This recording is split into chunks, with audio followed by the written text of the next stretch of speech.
నర్సోపేట పట్టణంలోని 5వ ward Christian పాలెంకి చెందిన వైసీపీ నాయకులు కార్యకర్తలు టీడీపీలో చేరారు.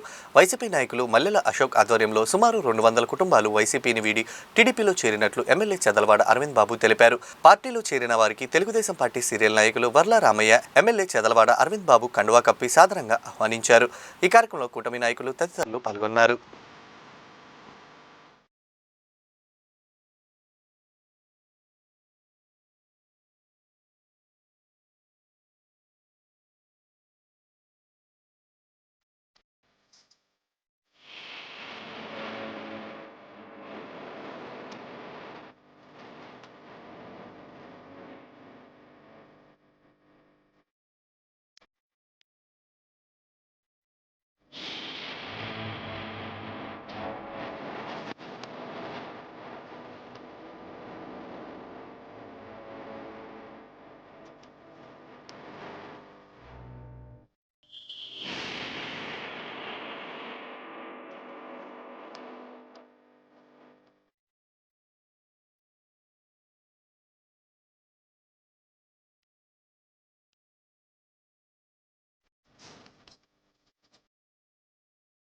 అశోక్ ఒక మాదిగ బిడ్డ ఈ రోజున తెలుగుదేశం పార్టీ పట్ల ఆకర్షితులై తెలుగుదేశం పార్టీ మాదిగలకు అండగా ఉంది.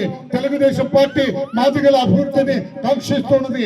తెలుగుదేశం పార్టీ మాదిగల బిడ్డలందరికీ బంగారు భవిష్యత్తుని ఇవ్వాలని తహతలాడుతుంది, తాపత్రయపడుతుంది, ఆరాటపడుతుంది, కృషి చేస్తుంది, కష్టపడుతుందన్న నమ్మకంతో ఇక్కడ లోకల్ గా ఉన్న మీ శాసనసభ్యుడు సోదరుడు అరవింద బాబు గారి సేవా తత్పరత పట్ల ఎంతో నమ్మకంతో అశోక్ గారు, అడ్వకేట్ గారు, ఎంతో మంది మన మాదిగ బిడ్డలతోటి తెలుగుదేశం పార్టీలో చేరటం చాలా ముదాహం అని చెప్పి కూడా మీ అందరికీ తెలియజేస్తున్నా.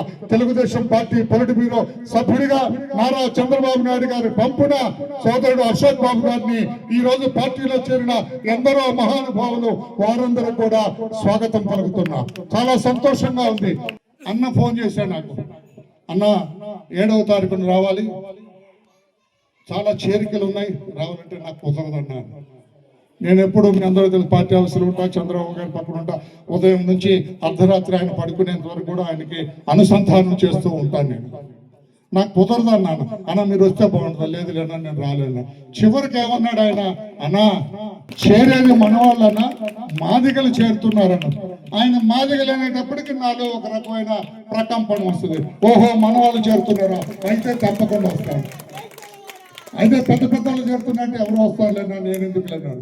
మాదిగలు చేరుతున్నారు కనుక నేను తప్పకుండా వస్తానన్నాను. అందుకే వచ్చాను. వచ్చి 2-3 మాటలు చెప్పి వెళ్ళిపోయాను.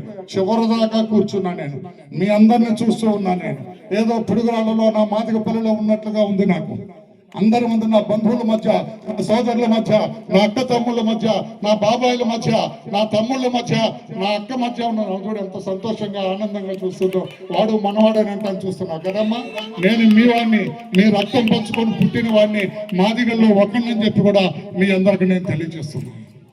ఇవాళ క్రిస్టియన్ పాలెంలో మనం అందరం కూడా ఇంత ఘనంగా ఈ కార్యక్రమాన్ని ఏర్పాటు చేసుకోవడానికి మరి పెద్దలందరూ కూడా మనం పిలవంగానే మనందరికి కూడా మనోధైర్యాన్ని, బలాన్ని చేకూర్చడానికి మన వర్ల రామయ్య అన్న కానీ, పిల్లి మాణిక్యరావు అన్న, మానికొండ శివప్రసాద్ గారు, అదేవిధంగా మన పార్టీ పెద్దలు వేలుపల్లి నరసయ్య గారు అందరూ కూడా రావడం జరిగింది. ఇక్కడ ఇది 5వ వార్డు క్రిస్టియన్ పాలెం అంటే తెలుగుదేశం పార్టీకి ల్యాప్టాప్ అంటే గుండెకాయ వంటిది, అవునా కాదా? మరి మా అక్క జనులు ఎప్పుడు పట్టినా పిలిస్తే ఎక్కడికైనా వస్తారు. కర్రలు పట్టుకుంటారు, కత్తిలు పట్టుకుంటారు, ఒళ్ళో రాళ్ళు వేసుకుంటారు, కారం మొట్లు పట్టుకొని మరి పోలింగ్ బూతుల దగ్గరికి వచ్చారు ఆ రోజుల్లో. నిజంగా చాలా అదృష్టం.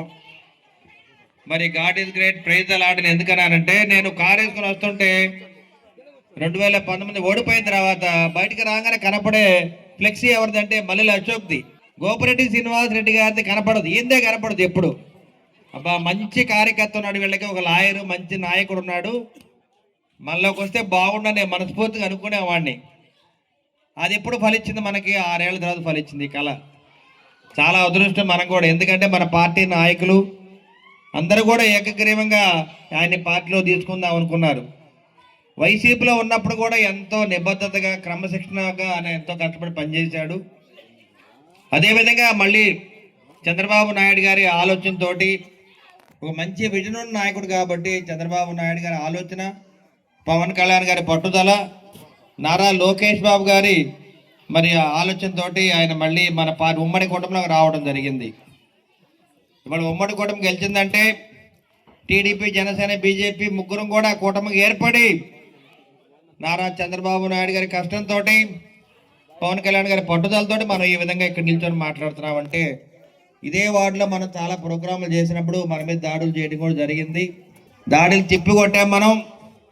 నిన్నగాక మొన్న మన విద్యా కమిటీ చైర్మన్ గాడిపతి రమేష్ గారి వాళ్ళ తమ్ముడు ఇర్ఫాన్ కూడా మరి సొరకుపరి 2లో ఉన్నప్పుడు ఆయన అర్ధరాత్రి కూడా దాడి చేసి మరి ఆయన మీద చంపడం జరిగింది. ఇది చాలా దారుణం.